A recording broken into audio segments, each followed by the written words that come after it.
안녕하세요. 저는 올해 30이 된 남자입니다. 이런 고민을 어디에다가 털어놓을지 몰라서 벙어리처럼 끙끙 앓고 지낸 집안 년째입니다.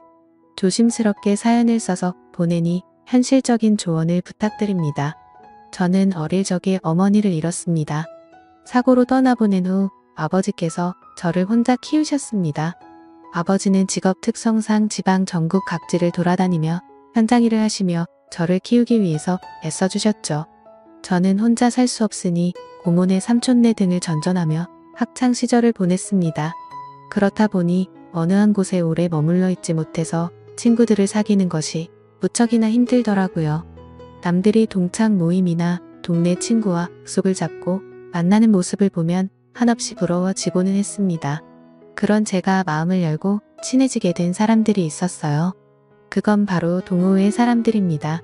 저는 20살 때부터 동호회 활동을 했는데요. 다름 아닌 절약 동호회라는 모임입니다. 여타 동호회처럼 먹고 마시고 어울리는 곳이 아니라 살아가면서 절약을 하는 방법에 대해 논의하고 정보를 나누는 곳이었죠. 이렇게 현실적인 동호회 활동을 하게 된 이유는 바로 가정환경 때문이었습니다. 아무리 아버지께서 타지에서 돈을 벌어 보내주신다 해도 그 돈이 넉넉할 수가 없었거든요. 게다가 언제까지고 아버지 신세를 지면서 살 수는 없었기 때문이죠. 그래서 대학 진학도 그런 이유로 포기를 하게 되었습니다. 솔직히 저는 공부하는 것이 무척 즐거운 사람이거든요. 무언가를 배운다는 것은 언제나 흥미롭고 제게는 행복한 일이었습니다. 그래도 그 모든 것을 누릴 수 있는 여건이 갖춰진 사람이나 배움을 계속 이어가는 것이지 저 같은 사람에게는 꿈같은 신기루였습니다. 20살이 되자마자 저는 별의별 일을 다 했던 것 같네요. 물론 고등학교 때부터 아르바이트는 시작했습니다. 학생일 때에는 법적인 사항 때문에 일할 수 있는 종류의 제약이 적어서 큰 돈을 벌지 못했어요. 그런데 성인이 되자마자 제가 지원할 수 있는 일들이 무척 많아서 신이 났습니다. 노가다부터 식당 일 그리고 택배 상하차까지 안 해본 일이 없는 것 같네요. 그렇게 다양한 일을 하던 중 이렇게 여러 가지 일을 이것저것 하다가는 전문적인 노하우를 쌓는 게 어려울 것 같다는 생각에 좀 더 세분화된 일을 해보기로 마음먹었습니다. 그렇게 제가 집중해서 일을 하게 된 것이 바로 요식업이었죠. 일을 시작한 초기에는 간단한 주방 보조도 했는데 아침 일찍부터 재료를 다듬고 점심 저녁에는 배달을 하며 식당에서 일을 하기 시작했습니다. 이후 주방에 있는 시간을 점차 늘리게 되었습니다. 그러면서 점점 정식 주방 보조로 승격하게 되었죠. 바쁘게 일을 하던 중에도 동호회 활동을 게을리하지 않았습니다. 그러던 어느 날 동호회에 새로운 여자 회원이 들어오게 되었죠. 상냥한 말투와 부드러운 인상 그리고 웃을 때 눈이 초승달처럼 변하는 모습에 확 끌리게 되었습니다. 게다가 입술 위에 있는 점이 돌아가신 어머니와 똑같은 곳에 위치해 있어서 더욱 시선을 빼앗기게 되었죠. 그녀가 동호회에 들어오게 된 계기는 저와 비슷했습니다. 최근에 아버지께서 돌아가셔서 집안이 힘들어져 조금이라도 절약하고 살기 위해서였습니다. 전 어릴 적부터 뼈저리게 느껴온 그 기분을 그녀와 나눌 수 있다는 사실에 더욱 설렜어요. 그렇게 우리는 천천히 물들듯 가까워져 갔습니다. 남들은 주말에 영화관 데이트를 하거나 동물원에 가는 등 돈을 쓰는 데이트를 하면서 연애를 한다고 하지만 우리는 색달랐습니다. 둘이 같이 단기 알바에 지원해서 행사 판촉을 한다거나 결혼식장 웨딩홀 서빙 아르바이트를 하면서 시간을 함께 보냈습니다. 식사 시간에 밥을 먹으며 오늘 하루도 뿌듯하게 돈을 벌었다며 서로를 북돋아주고 행복한 나날들을 보낼 수 있었습니다. 나처럼 마음이 잘 맞는 여자를 만났다는 사실이 무척 기뻤습니다. 행복한 우리와 달리 그녀의 어머니, 즉 예비 장모님은 그리 기뻐하시지 않았습니다. 처음부터 대놓고 저를 마음에 들지 않아 하셨습니다. 엄마 없이 자란 사람은 정이 없다는 둥 아버지의 직업이 마음에 안 든다는 둥 여러 점을 꼬집으며 저를 싫어하셨습니다. 그래도 그녀와 저는 꿋꿋이 정을 이어나갔습니다. 결국 자식 이기는 부모 없다는 말처럼 결국 예비 장모님은 두 손 두 발 드시게 되었죠. 마지못해 저를 받아주긴 했다만 사사건건 시비를 거시는 게 느껴졌습니다. 집에서 가구를 옮겨야 하는데 허리가 아프다는 말에 불이 나게 달려갔더니 온 집안의 가구 위치를 바꾸게 하셨고 쉬는 날 굳이 불러내셔서 이불 빨래를 시키기도 하시더라고요. 아끼고 사느라 차를 장만하지 않았는데 누구네 사위는 차도 있고 어딜 태워다 주기도 하는데 우리 사위는 그깟 차도 없다고 매일같이 노래를 부르셨습니다. 참다가 마지못해 중고차로 경차를 장만했더니 그것마저도 싸구려 조그만한 차를 샀다고 흉을 보시더라고요. 이런 경차로 우리 딸 데리고 다니다가 사고 나면 바로 큰일 나겠다며 투덜거리셨습니다. 그런 예비 장모님의 모습에 집사람은 그만 좀 하라고 말렸지만 그것도 그때뿐이었죠. 어김없이 매번 저를 만날 때마다 꼬투리 잡을 곳은 없나 살피셨습니다. 솔직히 그렇게 구박을 들을 때마다 이 결혼을 꼭 해야 하나 갈등이 되었습니다. 그래도 한없이 사랑스러운 여자친구를 놓치고 싶지 않았습니다. 게다가 우리는 이미 동거를 하고 있었기에 사실혼이나 마찬가지였어요. 저는 제가 일하는 식당 앞에 투룸을 얻고 있었습니다. 여자친구는 다른 지역에서 자취를 하고 있었는데 일하는 회사가 저희 집에서 그리 멀지 않았거든요. 그래서 우리는 이렇게 양쪽 집값을 낼 바에는 하나로 합치자고 생각이 들었고 합치는 게 낫지 않을까 많은 대화를 나누었습니다. 그때 당시에는 우리나라 정서에 맞지 않게 동거로 시작하는 게 좀 잘못된 게 아닐까 하는 생각도 들었지만 저희가 만나게 된 계기가 절약하는 동호회인 만큼 돈에 대해서는 민감했기에 합치기로 결심했어요. 막상 같이 살게 되면 다툰다고 하지만 우리는 그 모든 게 행복했습니다. 생각보다 싸울 일도 거의 없었어요. 서로 배려하며 맞추고 지냈고 생활 습관도 잘 맞았습니다. 요리와 청소 등 집안일 배분도 알맞게 되어서 아무런 문제 없이 행복한 시간을 이어갈 수 있었죠. 문제는 우리 둘 사이가 아니었습니다. 바로 예비 장모님이었어요. 얼마 지나지 않아 동거를 한다는 사실을 들키게 되었고 난리가 났습니다. 애미 없이 자란 애랑 만나더니 우리 딸이 반란 까지게 되었다며 원색적으로 저를 비난하셨습니다. 대체 제 어머니가 일찍 돌아가신 것과 무슨 상관이 있다고 그렇게 말씀하시는 것인지 너무나 서운하고 속상했지만 동거 자체가 그리 좋은 건 아니기에 크게 대꾸를 하지 않았습니다. 그렇게 동거 사실을 들키고 난 뒤 결혼에 대한 이야기가 급속도로 진전이 되었네요. 이렇게 살 바에는 차라리 결혼을 하라고 하셨습니다. 의외로 결혼에 대해서는 관대하신 모습을 보고 깜짝 놀랐었죠. 마음 한켠으로는 다행이라고 생각했어요. 그래서 아버지께 말씀드린 후 상견례를 하기로 했습니다. 약속된 상견례 날 저희 아버지는 갖고 계신 단 한 벌의 양복을 꺼내 입고 오셨어요. 비록 많이 낡고 유행에 뒤처지는 옷이었지만 깔끔해서 괜찮다고 생각했습니다. 그런데 그 모습도 예비 장모님은 마음에 들지 않으셨나 봐요. 서로 사돈댁이 처음 인사하는 자리에 후줄근한 옷을 입고 왔다고 제 바로 앞에서 흉을 보셨습니다. 그래도 우여곡절 끝에 상견례를 마치고 결혼식 날짜를 정하게 되었죠. 저희는 지금 월세방 계약이 끝나는 12월에 결혼식을 올리고 싶었습니다. 그러나 예비 장모님께서는 사주 팔자를 보러 다녀왔는데 둘이 합치는 날을 10월로 해야 앞으로 돈이 많이 벌리고 손주도 빨리 볼 수 있다며 꼭 그 달에 해야 한다고 하시더군요.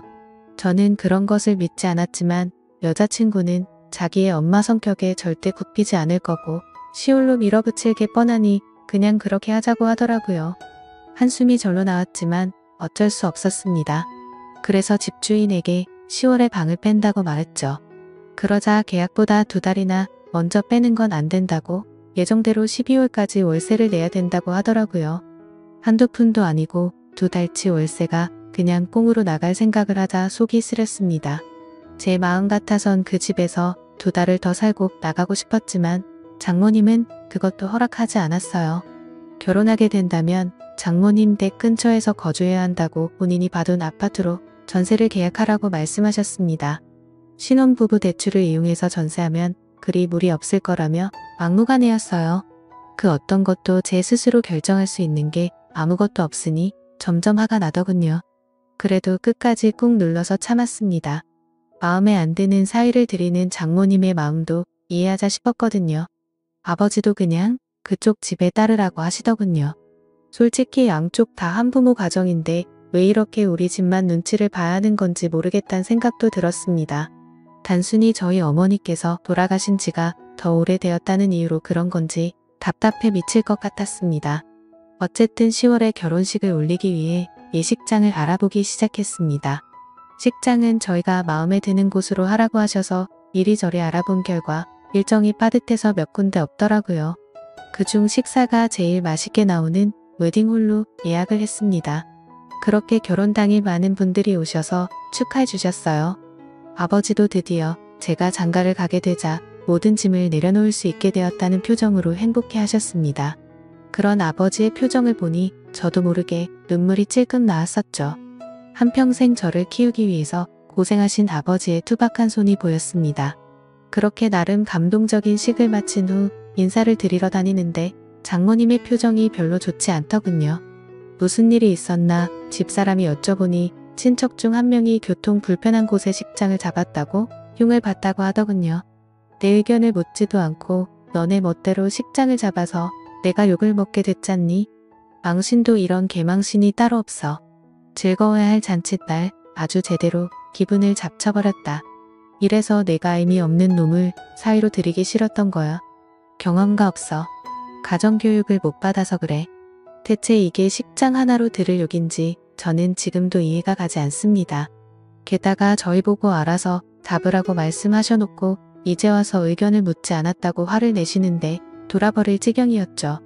제 표정이 심상치 않자 집사람은 저를 달래기 바빴습니다.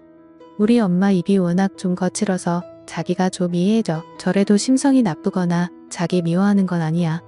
다 우리 걱정돼서 하시는 말씀이야.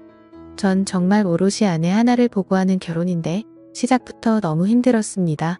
내가 잘해드리면 점점 나아지겠지 라고 스스로를 세뇌하고 다짐했습니다.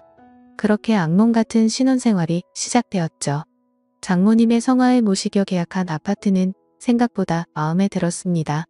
지어진 지 조금 오래된 곳이었지만 방이 무려 3개나 되어서 행복했습니다. 제일 큰 방은 안방, 작은 방 하나는 서재처럼 쓰고 또 하나는 미래의 아기방으로 쓰면 되겠지 싶었습니다. 그렇게 행복한 꿈에 젖어서 인테리어를 하나하나 꾸며 나가던 중 황당한 일이 벌어졌습니다. 퇴근하고 오니 난감해하는 집사람 옆에 장모님이 앉아 계시는 것입니다. 장모님 어쩐 일이세요? 연락도 없이 아무 생각 없이 건넨 말에 장모님은 팍 쏘아붙이며 화를 내셨어요. 내가 내 딸 집에 오는 건데 굳이 연락을 하고 와야 되니?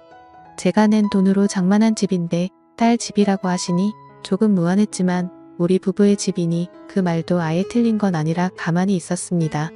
그런데 제 눈에 띈 다른 점이 있었습니다. 아기방으로 꾸미려고 텅 비워놓은 3번째 방에 이불 보따리와 캐리어 3개가 들어가 있는 겁니다. 대체 이게 뭐냐고 황당해하며 물으니 믿을 수 없는 대답이 돌아왔습니다. 오늘부터 내 방으로 쓸 거야. 내가 순간 잘못 들었나 싶어서 아내를 쳐다보니 집사람은 아무 말도 하지 못하고 땅만 바라보고 있더군요. 너네 곧 애 낳을 건데 대체 누가 돌볼 거야? 내 딸 고생하는 모습 보니 차라리 내가 도와주려고 하네. 그래서 미리 들어와 있는 건데 자넨 그게 싫은가? 내가 싫은 건가? 아니면 내가 우리 딸 돌봐주는 게 싫은 건가? 둘 중 어느 것이라고 해도 자네가 너무 이기적인 건 아닌가? 애 낳고 몸고생하는 내 딸에게 자네가 뭘 해줄 수 있다고 그렇게 유세야? 대체 무슨 논리인지 이해도 가지 않았지만 장모님의 우김을 아무도 말릴 수 없었습니다. 벌써 장모님 댁은 부동산에 내놓았다는 말에 입이 떡 벌어졌지만 그렇다고 밖으로 내쫓을 수도 없어서 반강제적으로 셋이 함께 살게 되었습니다. 그렇게 지옥 같은 날들이 시작되었던 거죠.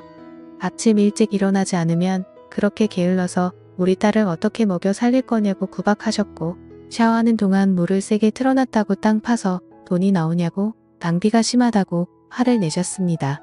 장모님은 그냥 내가 숨을 쉬는 것 자체도 불만이지 않으실까 이야기를 하니 집사람은 웃으며 그건 말도 안 된다고 하더군요. 나는 속이 썩어 들어가는데 집사람은 그냥 엄마가 까칠하다고만 넘겨버리니 저만 이상한 놈 되는 것 같았습니다. 그런데 문제는 그뿐만이 아니었어요. 장모님이 자꾸 우리를 엿보는 것 같았습니다. 정확히 말하자면 우리가 아닌 저를 말입니다.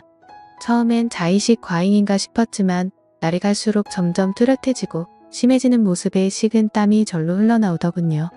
집사람에게 은근슬쩍 이야기를 해봤지만 말도 안 되는 헛소리 하지 말라고 마구 웃더군요. 전 진지하게 정말 장모님이 날 자꾸 엿보신다고 하니 자기 엄마를 이상한 사람으로 만든다고 오히려 저에게 화를 내기 시작했습니다. 그렇게 우리 엄마랑 사는 게 싫으면 차라리 나가시라고 하면 되지 왜 그런 식으로 거짓말을 하냐고 하는데 정말 미치고 팔짝 뛰겠더라고요. 처음엔 별일이 아니었습니다. 퇴근 후 옷을 갈아입으려는데 갑자기 안방문이 벌컥 열렸어요. 화들짝 놀라서 몸을 가린가리니 장모님이 대수롭지 않은 듯 빨래 갖다 놓으러 들어왔다고 하셨죠. 볼 것도 없는데 뭘 가리냐고 하셔서 멋쩍게 넘겼지만 그날 이후로 매일 같이 제가 옷을 갈아입는 그 시간에 빨래를 갖다 놓으러 들어오셨습니다. 하루는 제가 문을 잠궜더니 미친 듯이 문을 두드려서 이러다 부서지겠다 싶어 황급히 열고는 했습니다. 이뿐만이 아니에요. 휴일에는 피곤해서 조금 늦잠을 자고 싶어서 잠을 자고 있으면 저를 깨운다는 명목으로 이불을 걷어 젖혀버립니다. 전 아직까지 혈기왕성한 시기라서 아침이면 신체적인 반응이 일어나 있는데 그 모습을 빤히 쳐다보고 계시는 겁니다. 너무 당황해서 서둘러 가렸더니 딸만 키워서 처음 보는 광경이라서 눈을 실수했다고 하시는데 저는 할 말이 없더군요. 또한 소파에서 낮잠을 자고 있는데 뭔가 기분이 이상해서 일어나 보니 장모님 손이 제 몸에 손을 대고 있는 겁니다.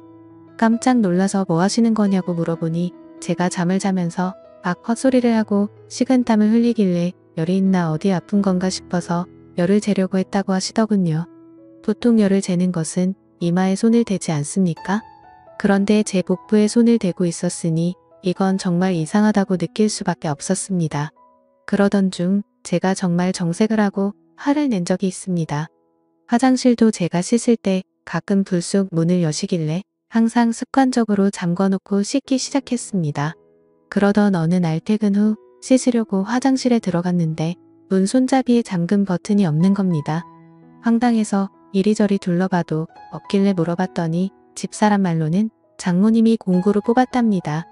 대체 이걸 왜 뽑았냐고 어이가 없어서 여쭤보니 요즘 TV를 보다가 안 좋은 이야기를 들었답니다. 연예인들이 가끔 우울증이 오면 그렇게들 화장실에서 안 좋은 선택을 한다며 잠겨있으면 구조하기 힘들어서 골든타임을 놓친다고 그걸 방지하기 위해서 화장실은 잠금 장치가 있으면 안 된다고 하더군요. 그 말에 어이가 없어서 황당한 표정을 하고 있는데 집사람은 오히려 장모님의 말을 신뢰하는 모습이었죠. 아내는 똑소리 나는 여자인 줄 알았는데 자기 엄마의 말이라면 저렇게 맹목적으로 믿고 있다니 참 아이러니했습니다. 더 이상 이 집에서는 마음 놓고 편히 씻지도 못하겠다는 생각에 사로잡혔습니다. 이 이야기를 사연에서 처음 털어놓는 건 아닙니다. 직장 동료에게 제 이야기가 아닌 마치 다른 사람 이야기처럼 조심스럽게 물어봤더니 그런 장모가 어디 있냐고 지어내지 말라고 웃더군요. 아무도 믿어주지 않을 것 같아서 저도 어쩔 도리가 없었습니다. 점점 집에 들어가기 싫어지고 밖에서 시간을 보내는 날이 늘어났습니다. 한 번도 그런 적 없는데 제가 방황을 하자 집사람은 오히려 제가 밖에서 여자를 만나고 있는 것이 아닌지 의심을 하더군요. 겨우 아니라고 설득을 했지만 이대로는 못 살 것 같다고 느꼈습니다. 그러다 드디어 대망의 사건이 일어나게 되었죠. 장모님과 함께 살고 있어도 아직 우리는 신혼이기에 조심스럽게 달달한 시간을 가지고 있었습니다. 그날도 조용히 시간을 보낸 후 숨을 돌리고 있었습니다. 집사람이 먼저 화장실에 씻으러 갔고 저는 침대에 누워 있었죠. 그런데 갑자기 찰칵 소리가 들리는 겁니다. 화들짝 놀라서 일어났는데 황급히 자신의 방으로 들어가는 장모님의 모습을 보았습니다. 저는 그 광경에 이성을 잃고 장모님의 방으로 정신 나간 사람처럼 쫓아갔습니다. 제 그런 반응을 예상하지 못했는지 장모님은 당황해서 소리를 지르시더군요. 저는 아랑곳하지 않고 장모님의 휴대폰을 뺏었습니다. 소란스러운 소리에 집사람은 샤워를 하다가 뛰쳐나왔고 장모님과 대치하고 있는 저를 보고 화를 내기 시작했습니다. 자기 엄마 앞에서 뭐하는 짓이냐 말이죠. 저는 집사람에게 모든 사실을 이야기했습니다. 내 말이 믿겨지지 않으면 지금 바로 장모님 휴대폰 속 사진첩을 열어보자고 했습니다. 비밀번호로 잠겨 있어서 확인할 수 없으니 지금 눈앞에서 비밀번호를 부르라고 했죠. 집사람도 처음엔 믿지 않았지만 제가 이토록 화를 내는 건 처음 보았기에 그렇게 하자고 장모님을 설득했습니다.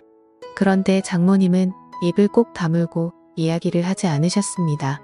자신은 억울할 뿐만 아니라 핸드폰을 보여줄 의무가 없다며 우기는 장모님의 모습에 집사람은 제발 알려달라고 애원했습니다. 안 그러면 평생 엄마를 안 볼 거라고 화를 내는 집사람의 모습에 장모님은 할 수 없이 비밀번호를 말했습니다. 핸드폰을 열자마자 사진첩에 등장한 사진은 제 예상대로였습니다. 장모님의 휴대폰 사진첩 속 사진에는 방금 전까지 누워있는 제가 적나라하게 찍혀 있었죠. 대체 이런 걸 왜 찍었냐고 하며 묻는 집사람에게 장모님은 말도 안 되는 변명을 또 하기 시작했습니다. 아니 무당이 말하길 부부가 사랑을 나눈 직후 신랑을 사진으로 찍으면 아들을 갖는다고 하더라고. 난 무당이 시킨 대로 한 것뿐이야. 이번 일은 집사람도 장모님의 편을 들지 않았죠. 차마 모녀 관계를 끊을 수 없으니 그냥 이 집을 나가달라고 이야기했습니다. 그날 이후 우리 셋의 관계는 싸늘해졌습니다. 집사람은 장모님을 소닭 보듯 무시하고 지냈고 장모님은 자신과 딸 사이를 멀어지게 했다며 오히려 저를 원망했습니다. 또한 자신의 집은 이미 팔렸으니 지낼 곳을 마련해주지 않으면 안 나갈 거라고 우기는 장모님 때문에 저는 또다시 돈을 들여서 집을 구해드려야 할 판입니다. 앞으로 저는 이런 장모를 모시고 집사람과 평탄하게 살아갈 수 있을까요? 그렇다고 저 하나 때문에 하나뿐인 모녀 관계를 끊으라고 할 수도 없어서 대체 어떻게 해야 할지 모르겠습니다. 좋은 의견 댓글로 남겨주시면 감사하겠습니다. 긴 사연 들어주셔서 감사합니다.